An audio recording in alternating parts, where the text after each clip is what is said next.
रोज एक नई कहानी देखने के लिए चैनल को सब्सक्राइब करें और बेल आइकन दबाना ना भूलें। दुर्गेश हरियाणा की हट्टी कट्टी औरत थी, जिसकी खड़ी बोली सुनकर हर कोई खौफ खा जाया करता था। दुर्गेश के एक लौते बेटे ने अपनी मर्जी से हीना नाम की लड़की से शादी की थी। हीना एक पढ़ी लिखी मॉडर्न ख्यालों वाली लड़की थी, जिसको अपनी सास की खड़ी बोली अक्सर ही खटक जाया करती थी। ऐसे ही एक दिन माधव और हीना डिनर के लिए बाहर जा रहे होते हैं। हीना बहुत ही सुंदर शॉर्ट ड्रेस पहनकर रेडी होती है, जिसे देखकर दुर्गेश बोलती है, ओहो कतई चाड़ा पाड़ दिया। हीना कौन से बच्चे के लत्ते फंसा लिया तने? माँ, ये किसी बच्चे के नहीं, हीना के ही कपड़े हैं। तू क्या ज्यादा जबान चला रहा से? जब मैं बहू से बुझन लाग रही, फिर तू क्यों जवाब देवे है? माँ जी, ये शॉर्ट ड्रेस है, आजकल सभी यही पहनते हैं। अच्छा देख बहू, मने को नहीं बेरा कौन पहने हैं और कौन नहीं। मने इतना बेरा है, तू या नहीं पहनेगी। पर क्यों माँ जी, कितनी प्यारी ड्रेस तो है, और वैसे भी मैं आज के जमाने की मॉडर्न लड़की हूँ, मुझे ये सब पसंद है। घड़ी मत ना बोले, जितना कहूँ उतना कर ले, ना तक किते भी जाने की कोई जरूरत को नहीं। बालक जिसे लत्ते पहन के। माँ क्या आप भी जाने दो ना, कभी तो चलता है। जो कहूँ सो कर ले, ना तो मेरे तो बुरा को नहीं होगा। अपनी सास की बात सुनकर हीना बुरा सा मुंह बनाकर वापस से अपने कमरे में जाती है और थोड़ी देर में एक अच्छी सी साड़ी पहनकर बाहर आती है, जिसे देखकर दुर्गेश बोलती है, इब लागी है कि कोई मानस है तू। बेरा के आजकल की लुगाइया के पहने से इब जीत जाना है जा, पर टाइम ते आ जाइए।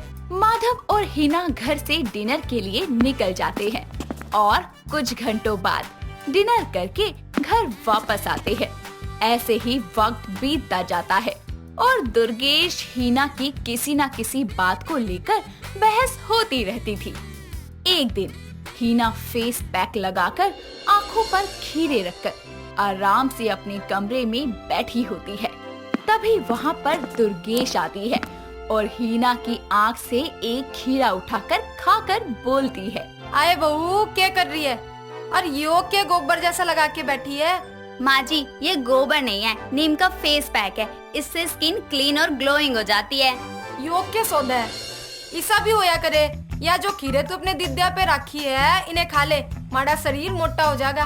माँ जी, आपको दिख नहीं रहा क्या, मैंने फेस पैक लगा रखा है, फिर भी आप मुझसे क्यों बुलवा रही हो? मेरे चेहरे पर रिंकल्स आ जाएंगे। ओ मेरी बेटी, फिर तू अपना मुंह बंद कर ले। मैं कौन सा कहूँ सू, तू मेरे गिला बात कर। मैं इतना कहना आई हूँ, या अपने चेहरे का गोबर धो के मेरे खातिर चाय बना दे और मीठा तेज गालिए, मेरे ताई पी न जा थारी शुगर फ्री चाय। माँ जी, एक तो आपकी ये बोली वैसे ही इतनी खतरनाक है, ऐसा लगता है बात कम कर रही हो, बम ज्यादा मार रही हो। आप थोड़ा आराम से बात नहीं कर सकती? देख छोरी, घना बोलने की कोई जरूरत को नहीं। मैं सू हरियाणे की, मारी तो बोली ऐसी है, तो मैं तो नू ही बोलूंगी। इब तू मेरे ताई चाय लेकर आ। हीना फेस पैक सुखाकर अपना चेहरा वॉश करती है और फिर दुर्गेश के लिए चाय बनाकर लेकर आती है। वो घर के बाकी कामों में लग जाती है। दिन गुजरते जाते हैं। अब हीना को अपनी सास की बात बात पर रोक टोक करने की आदत और उसकी खड़ी बोली बहुत खटकने लगती है, जिसके चलते दोनों की तू तू मैं अब और ज्यादा बढ़ने लगती है। कुछ वक्त बाद हीना को पता चलता है कि वो माँ बनने वाली है। जैसे ही हीना ये बात घर वालों को बताती है, सभी लोग खुशी से झूम उठते हैं और दुर्गेश हीना से बोलती है, बहू मेरी बात ध्यान से सुन ले। इब अपने खान पान का अच्छे से ध्यान रखिए। या जो तू खावे है ना, बर्गर पिज्जा मोमो टोमो, इब कती ना खाने। मेरे होने वाले पोता पोती जी भी होंगे ना, एकदम मोटे ताजे होने चाहिए। माँ जी, अगर बेबी मोटा पैदा नहीं हुआ तो आप साइकिल के पंप से उसमें हवा भर देना। वाह बेटे, मौज कर दी। बहू तू भी मजाक करया करे है, जिसा कहूँ उसा कर ले। बालक पैदा करना कि मैं कोई मजाक कोनी। देसी घी का दबा के और हरी सब्जियाँ, तू चिंता मत कर, मैं आप दूंगी तने बढ़िया बढ़िया चीजें बना के। माँ जी, आजकल protein shake, iron, vitamin, calcium सबकी दवाइयाँ मिलती हैं। मुझे ये घी नहीं खाना और बेबी को जन्म देना है, मुझे भैंस नहीं बनना। जिब करन पे आगी ना, फिर बेरा पाट जाएगा। इबे तू जा आराम कर ले, बाकी मैं देख लूंगी। तेरे ताई के अच्छा है के बुरा, मैंने सब बेरा है मेरी कटरीना। माँ जी, वो कैटरीना है, कटरीना नहीं। हाँ हाँ वाय होया करे, जा तू आराम कर। दुर्गेश की बात सुनकर हीना कमरे में चली जाती है और आराम करने लगती है। दिन गुजरते जाते हैं। दुर्गेश हीना का और उसके पेट में पल रहे बच्चे का खूब ख्याल रखती है। उसे सब्जी रोटी में घी डाल डाल कर देती है। दोनों टाइम दूध पीने को देती है, जिसके चलते हीना काफी मोटी हो जाती है। ऐसे ही एक दिन घी से लबालब करते हुए जवे बनाकर दुर्गेश हीना के पास लाती है और बोलती है, हिना या खा ले गर्मा गर्म। माँ जी हद हो गई, मेरी हालत तो देखो कैसी हो गई हूँ। अरे भैंस से भी ज्यादा मोटी हो गई हूँ। फेर के हो गया तने बेर है, हमारे हरियाणा में 4-4 लीटर देसी घी नूही पी जाया करे। आपकी बोली की तरह आपकी सोच भी गवार है। इतना वेट बढ़ गया है मेरा, मुझे डर लग रहा है कहीं मेरा ऑपरेशन ना हो। आप मेरी हालत तो देखो क्या कर दिए खिला खिला कर। हद है, मैं कोई छोटी बच्ची थोड़ी हूँ जिसे कुछ पता ना हो। पर नहीं, आपको तो हर जगह अपनी ही चलानी होती है। हिना मैं तेरा भला चाहूँ सु, जीवे करन लाग रही हूँ ये सब, तू ते मने गलत बनान लाग रही है। क्योंकि आप है गलत, आप मुझसे दूर रहो बस, समझी। मुझे नहीं खाना ये सब, वो तो आपका बस नहीं चलता, वरना पता नहीं क्या क्या खिला दो मुझे। हीना की बात सुनकर दुर्गेश को काफी बुरा लगता है, पर वो बिना कुछ कहे ही वहाँ से चली जाती है। ऐसे ही दिन गुजरते जाते हैं और दुर्गेश अपनी मर्जी से अब हीना को कुछ खाने को नहीं देती। बस जो हीना का मन करता वो वही खाती और दुर्गेश उसे बनाकर दे देती। ऐसे ही दिन गुजरते हैं और एक दिन हीना को लेबर पेन शुरू हो जाता है। दर्द में करहाती हुई हीना को दुर्गेश हॉस्पिटल लेकर जाती है, जहां उसे लेबर रूम में डिलीवरी के लिए ले जाया जाता है। और कुछ घंटों बाद लेबर रूम से बच्चे के रोने की आवाज आती है। थोड़ी देर बाद दुर्गेश अपनी बहू से मिलने के लिए उसके पास जाती है। तभी डॉक्टर बच्चे को दुर्गेश के हाथों में देते हुए हीना से बोलती है, हीना अपनी सास को थैंक यू कहो, उन्होंने 9 महीने तुम्हारी डाइट का बहुत अच्छे से ख्याल रखा। तुम्हारा वेट और बेबी बम देखकर लग रहा था कि तुम्हारा ऑपरेशन करना होगा, पर तुम्हारे अंदर काफी हिम्मत थी और जो भी तुमने चिकना खाया था उसी से तुम्हारी डिलीवरी नॉर्मल हुई है। मैं तुम्हारे डिस्चार्ज पेपर रेडी करवाती हूँ।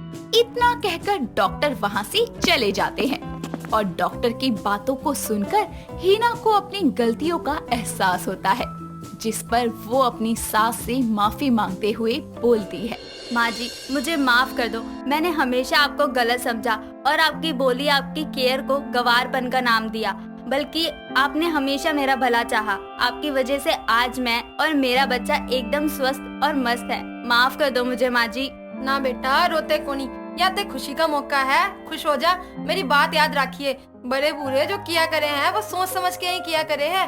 और रही बात हमारी बोली की, तो मैं हरियाणवी हूँ, मेरे प्यार में भी खड़ापन होवे है।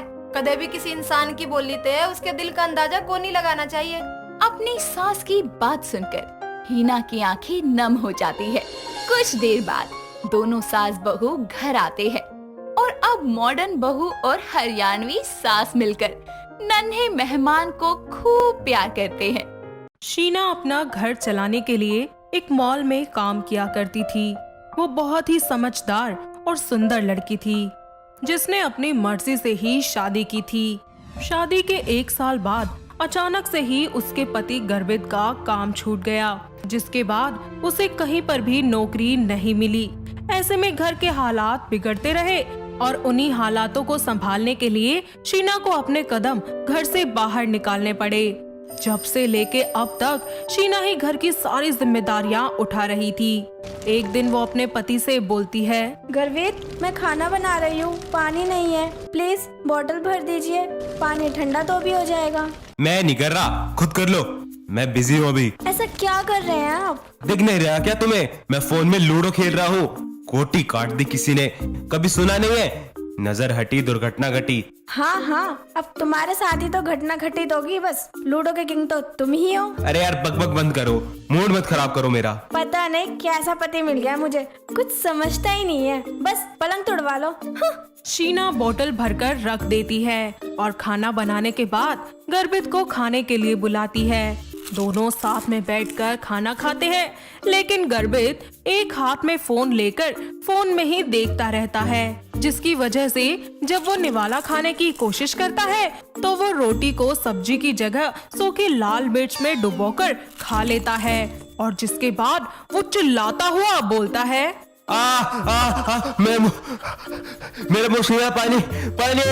ये लीजिए पानी। अरे पागल हो गया बिल्कुल तुम, इतनी ज्यादा लाल मिर्च कौन डालता है सब्जी में? अभी तक मुंह जल रहा है मेरा। हो गया तुम्हारा चिल्लाना, पहले खुद को तो देख लो, सब्जी में ही रोटी डाली थी या लाल मिर्च में? जो खाओगे वही आएगा ना मुंह में, बिल्कुल आलसी होते जा रहे हो। हाँ तुम बड़ा जैसे मुझे खुश रखती हो। गर्वित तुम तो रहने दो, हद मचा रखी है तुमने तो बिल्कुल। You too Sheena madam. दोनों खाना छोड़कर अलग अलग कमरे में चले जाते हैं। कुछ दिन के बाद गर्भित अपने दोस्त के साथ लैपटॉप पर वीडियो कॉलिंग करने वाला होता है और अपनी एक मैरून कलर की शर्ट ढूंढ रहा होता है। जब वो शर्ट उसे कमरे में कहीं पर भी नहीं मिलती तो वो बाथरूम में जाकर चेक करता है, जहां वो शर्ट गंदे कपड़ों में पड़ी हुई होती है। तभी वो चिल्लाकर शीना को आवाज लगाता है, शीना जल्दी इधर आओ। यार क्या है ये सब, एक काम ठीक से नहीं होता तुमसे। यू ऑलरेडी नो ना कि मेरी आज वीडियो कॉल है। तो मैं क्या करूं? क्या करूं मतलब? अरे तुमने मेरी फेवरेट शर्ट नहीं धोई, अब क्या पहनूं मैं? गुस्से में होकर गर्भित खुद ही अपनी शर्ट को धोने लगता है और कुछ ही देर के बाद जब वो सूख जाती है तो उसे खुद प्रेस करने लगता है, लेकिन प्रेस करना ना आने की वजह से वो शर्ट को जला देता है, जिसे देखकर वो बहुत ही परेशान होता है और खुद से कहता है, अरे ये क्या कर दिया मैंने, अपने पैरों पर खुद ही कुल्हाड़ी मार ली। खैर कोई नहीं, अब भूख लग रही है, शीना भी नहीं है तो मुझे ही बनाना पड़ेगा खाना। गर्भित एप्रन पहनकर रसोई में जाता है और फ्रिज से कुछ सब्जियां निकाल कर बनाने लगता है और पराठे बनाने के लिए जब वो आटा उतारता है तो सारा आटा खुद पर ही गिरा लेता है और कुछ ही देर के बाद उसके जले हुए टेढ़े मेढ़े पराठे बनकर तैयार हो जाते हैं और जब वो उन्हें खाने बैठता है तब छी, कितना बेस्वाद जला हुआ खाना बनाया है मैंने। मैं इतना बेकार खाना बनाता हूँ पता नहीं था। गर्भित वो खाना जाकर डॉगी को खिला देता है, लेकिन वो इतना ज्यादा जला हुआ होता है कि डॉगी भी उसे नहीं खाता। शाम के वक्त जब शीना ऑफिस से घर आती है तो सोफे पर बैठकर वो गर्भित को आवाज लगाते हुए कहती है, गर्वित मैं आ गई हूँ, आप कहाँ हैं? प्लीज मेरे लिए एक गिलास पानी ला दीजिए। उसे कोई आवाज नहीं सुनाई देती। वो फिर से गर्भित को आवाज लगाती है और खुद ही जाकर देखती है।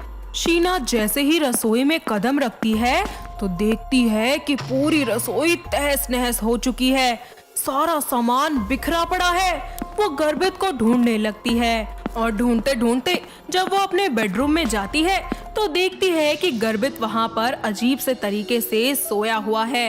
वो उसे छोड़कर रसोई की सफाई करने लगती है, जिसके बाद वो शाम का खाना बनाती है।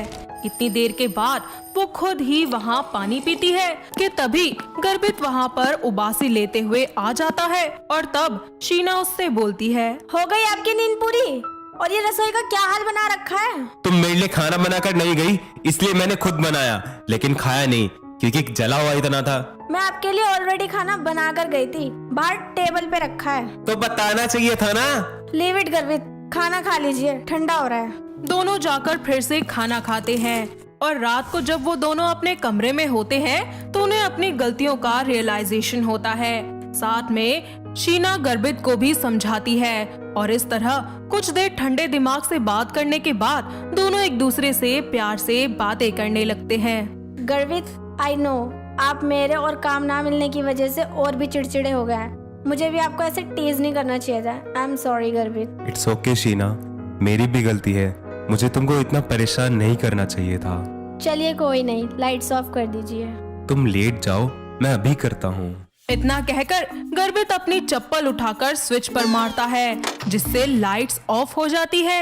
अगले दिन वो दोनों एक साथ बैठकर चाय नाश्ता कर रहे होते हैं कि तभी शीना उससे बोलती है, गर्वित आपके पीछे वो शॉपिंग बैग रखा है, जरा देना। अभी देता हूँ जान। गर्भित अपने पास रखे लंबे डंडे से उसे बैग उठाकर दे देता है और शीना ऐसे में उससे बोलती है, गर्वित ये आप क्या कर रहे हैं? ऐसे क्यों दे रहे हैं? देखा मैं कितना स्मार्ट हूँ। इसे स्मार्ट नहीं, आलसपन कहते हैं। ओह, अच्छा, मैं क्या कह रही हूँ, अभी ना मैं जब रूम में थी तो फैन बहुत हिल रहा था, शायद उसका नट लूज हो गया है। तो आप याद से फैन ठीक करवा देना और पैसे कबर्ड में रख दिए। ठीक है जी। ठीक है, मैं ऑफिस जा रही हूँ, आप अपना ख्याल रखना और फैन जरूर ठीक करवा लेना। ओके, कर दूंगा, अब जाओ। उसके जाने के बाद गर्भित कभी घर में खाता है, कभी सोता है, तो कभी उठकर पसरकर टीवी देख रहा होता है। कभी तो वो अपने फोन में लूडो खेलता है और कभी चैटिंग करता है। शाम को जब शीना ऑफिस से घर लौटती है तो देखती है कि गर्भित का सारा ध्यान टीवी के एक कॉमेडी सीन देखने में लगा हुआ है। तभी वो उससे बोलती है, गर्वित, तुमने फैन ठीक करवा लिया क्या? हाँ, हो गया। पक्का ना गर्वित? हाँ शीना, सब ठीक हो गया। शीना फ्रेश होकर डिनर बना लेती है और दोनों साथ में बैठकर डिनर करते हैं, जिसके बाद वो लोग सोने के लिए अपने कमरे में चले जाते हैं, जहाँ पर गर्भित तो पहले ही बेड पर जाकर लेट जाता है। तो वही शीना जब फैन ऑन करती है तो फैन अचानक से घूमता हुआ जोर से गर्भित के सर पर जाकर गिरता है, जिससे वो बेहोश हो जाता है और शीना फौरन उसे हॉस्पिटल ले जाती है, जहां डॉक्टर उसके सारे टेस्ट करने के बाद शीना से कहते हैं, मिसेस शीना, आपके हस्बैंड को काफी सेंसिटिव जगह पर चोट लगी है। अगर आप सही टाइम पर उन्हें नहीं लाती तो शायद उनकी याददाश्त ही चली जाती। डॉक्टर वो कब तक रिकवर हो जाएंगे? देखिए, आपको उनका बहुत ध्यान रखना पड़ेगा। वो किसी भी तरह की टेंशन ना लें और आपको उनका बहुत ख्याल रखना पड़ेगा और वो हमेशा खुश रहें। शीना गर्भित से मिलने जाती है। अब आप कैसे हैं गर्वित? सर बहुत दर्द कर रहा है शीना। कोई बात नहीं, आप रेस्ट कीजिए। शीना, मुझे माफ कर दो। मैं सच में बहुत निकम्मा और आलसी पति हूँ। तुमने इतना सब कुछ कहा मुझे, मैंने तुम्हारी एक बात नहीं सुनी। अगर सुन ली होती तो मेरे साथ आज ये नहीं होता। शीना उसे डिस्चार्ज करवाकर वापस घर ले आती है। कुछ ही हफ्तों के बाद वो बिल्कुल ठीक हो जाता है। साथ ही शीना की सारी बातों को अच्छे से मानता है। वो कुछ कंपनीज में फिर से इंटरव्यू के लिए भी जाता है और एक कंपनी में उसका सिलेक्शन हो जाता है, जहां पर मेहनत करके वो फिर से पैसे कमाना शुरू कर देता है और दोनों मियाँ बीबी खुशी खुशी अपनी जिंदगी में आगे बढ़ जाते हैं। आरोही और नैना मुंबई की एक MNC कंपनी में जॉब करने वाली सेल्फ डिपेंडेंट लड़कियां थी। दोनों एक दूसरे के साथ बिल्कुल बहनों की तरह रहती थी। आरोही की शादी मुंबई के एक पुलिस इंस्पेक्टर राहुल से फिक्स हो चुकी थी और ऐसे ही उसकी शादी के फंक्शंस में हल्दी वाले दिन आरोही येलो कलर का लहंगा पहनकर अपनी हल्दी की सेरेमनी में हल्दी लगवा रही होती है। तभी उसकी माँ कोमल उससे कहती है, मेरी बिटिया, अब तो तू चली जाएगी ससुराल। ससुराल में सबको प्यार देना बेटा, और अपनी सास को अपनी माँ समझना। हाँ माँ, सबको अपना ही समझूंगी। अब तुम रोने धोने मत लग जाना। हाँ हाँ, जब तू अपनी बेटी की शादी करेगी ना, तब पता चलेगा तुझे। तभी वहाँ पर नैना आ जाती है और आरोही को हल्दी लगाते हुए बोलती है, और हाँ, मुझसे मिलने आती रही हो। पता चला शादी के बाद तू मुझे भूल गई। पागल, तुझे कैसे भूल सकती हूँ मेरी जान। इसी तरह शादी वाले दिन राहुल जोरों शोरों से बारात लेकर मैरिज होटल में पहुँच जाता है। तभी पंडित जी बोलते हैं, ओम मंगलम। जजमान, कन्या को बुलाइए, मुहूर्त का समय निकला जा रहा है। जी पंडित जी, अभी बुलाती हूँ। आरोही की माँ कोमल होटल के कमरे में जाकर देखती है कि आरोही है या नहीं। वो चारों तरफ ढूंढने लगती है। परेशान होकर जब वो उसे कॉल करती है तो देखती है कि आरोही का फोन तो बेड पर ही है। आरोही की माँ नैना को फोन करती है और उसे कमरे में बुलाती है। थोड़ी ही देर के बाद जब नैना वहाँ आती है तो कोमल उससे बोलती है, नैना बेटा, आरोही कहाँ है? तुझे कुछ पता है? आंटी जी, मुझे नहीं पता आरोही कहाँ है। हाय बेटा, मेरा दिल बैठा जा रहा है। मैं क्या करूं? नीचे बारात है, इतने रिश्तेदार हैं, मैं क्या दूं जवाब जाकर नीचे? आंटी, कुछ नहीं होगा, आप प्लीज संभालिए खुद को। आरोही यही कहीं होगी, अभी वापस आ जाएगी। कोमल और नैना काफी देर तक आरोही के आने का इंतजार करते हैं, पर वो नहीं आती। तभी कोमल नैना से कहती है, बेटा, तू मुझे अपनी माँ समझती है ना, तो जा मंडप में घूंघट करके बैठ जा। आंटी जी, ये कैसी बातें कर रही हैं? बेटा बेटा तू समझ क्यों नहीं रही है? ये लोग पुलिस वाले हैं, इतना बड़ा खानदान है, मेरी बड़ी बदनामी होगी। बेटा मुझे इस बदनामी से बचा ले। पर ये बाराती, ये दूल्हा, ये सब कुछ आरोही के लिए आए हैं। मैं दुल्हन कैसे बन सकती हूँ? बेटा मैं तेरे आगे हाथ जोड़ती हूँ, मेरी इज्जत आज तेरे हाथों में है, अपनी माँ की लाज रख ले बेटा। कोमल उसको बहुत समझाती है, जिस पर नैना मान जाती है और शादी के मंडप पर दुल्हन के जोड़ा पहनकर घूंघट में जाकर बैठ जाती है। थोड़े ही समय बाद पूरे विधि विधान से उसकी घूंघट की आड़ में शादी हो जाती है और नैना और राहुल एक पवित्र बंधन में बंध जाते हैं।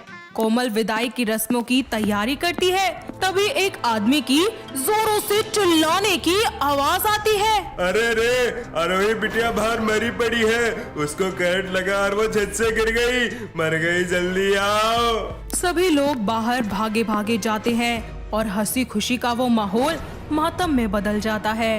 राहुल जल्दी से दुल्हन का घूंघट हटाकर देखता है तो वो नैना को देखकर हैरान हो जाते हैं। कोई भी इस सब को समझ नहीं पाता, सबके पैरों तले जमीन खिसक जाती है।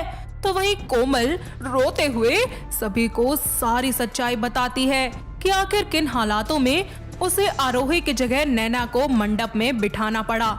जिसके बाद राहुल सब कुछ सोच समझकर नैना को अपनी पत्नी के रूप में स्वीकार कर लेता है। इस सब के बाद जहां एक तरफ नैना की डोली उठती है तो वहीं दूसरी तरफ आरोही की अर्थी उठती है। इतना सब हो जाने के बाद नैना का उसके ससुराल में स्वागत किया जाता है। धीरे धीरे नैना सभी के दिलों में अपनी जगह बनाने की कोशिश करती है और ऐसे ही एक दिन उसकी सास तरुणा उससे बोलती है, अरे आरोही तो मर गई, लेकिन तू क्यों शादी के मंडप में बैठ गई? इतनी भी क्या जल्दी थी तुझे? और तू मान कैसे गई? जरा भी दिल नहीं कांपा क्या तेरा ये सब करते हुए? अब इनको क्या पता कि असल में तो आरोही की मौत कोई हादसा नहीं थी, बल्कि मैंने उसे जानबूझकर मारा था। राहुल मुझे बहुत पसंद था।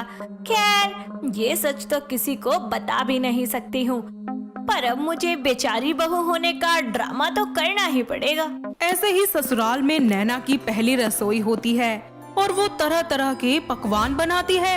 कुछ ही देर में सारे मेहमान वहाँ आते हैं और नैना सभी को खाना परोसती है।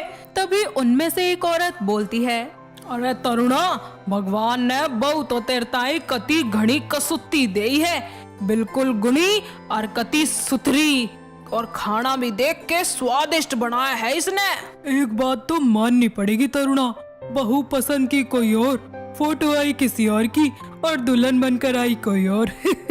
ऐसे ही कुछ दिन बीत जाते हैं और तरुणा आए दिन नैना की बेइज्जती करने लगती है। तो वहीं नैना की अपने घर की प्रति जिम्मेदारियां और मेहनत लगन देखकर राहुल को नैना से प्यार हो जाता है। और एक दिन शाम को जब राहुल ऑफिस से घर आता है तो वो नैना के लिए एक हीरो का हार लाता है और उसे देते हुए बोलता है, नैना, आई लव यू। तुम्हारा और मेरा मिलना ये कुदरत का करिश्मा था, हम दोनों एक दूसरे के लिए ही लिखे थे, तभी तो एंड टाइम पर तुम ही मेरी दुल्हन बनी।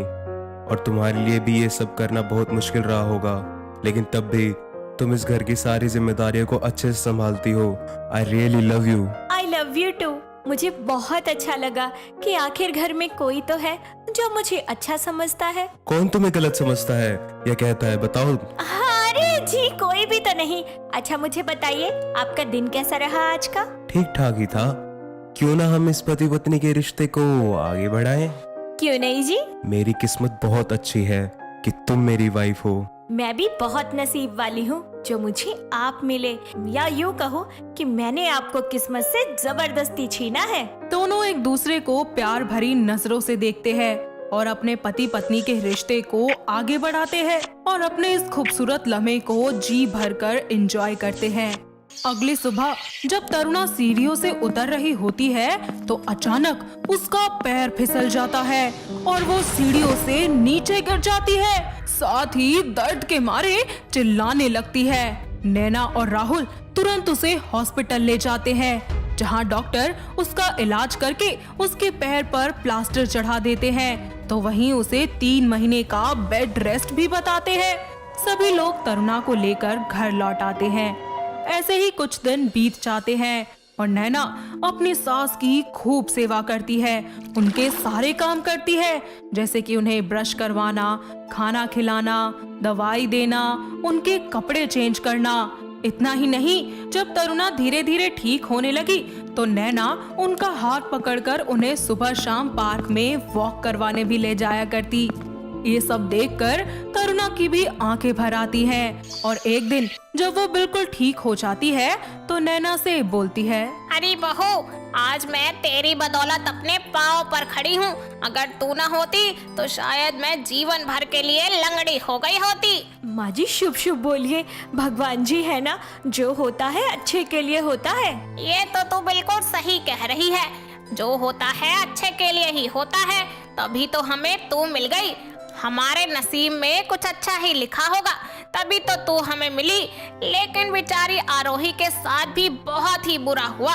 भगवान उसकी आत्मा को शांति दे। माँ जी वो जहाँ भी हो, भगवान उन्हें बस खुश रखे। तभी वहाँ पर राहुल आ जाता है और उनकी सारी बातें सुन लेता है और बोलता है, माँ वैसे नैना की कितनी ही तारीफ करो, कम ही होगी।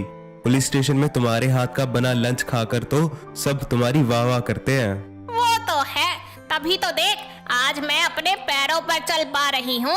इस तरह आरोही की मौत एक हादसा बनकर रह जाती है और हमेशा हमेशा के लिए उसकी मौत का राज दफन हो जाता है। तो वहीं नैना हमेशा के लिए उसकी जगह लेकर अपने पति और अपनी सास के साथ अपने परिवार में खुशी खुशी रहने लगती है। दोस्तों, अगर आपको ये कहानी पसंद आई तो इसे लाइक करें, शेयर करें और कमेंट करके बताएं कि कहानी में आपको सबसे अच्छा क्या लगा।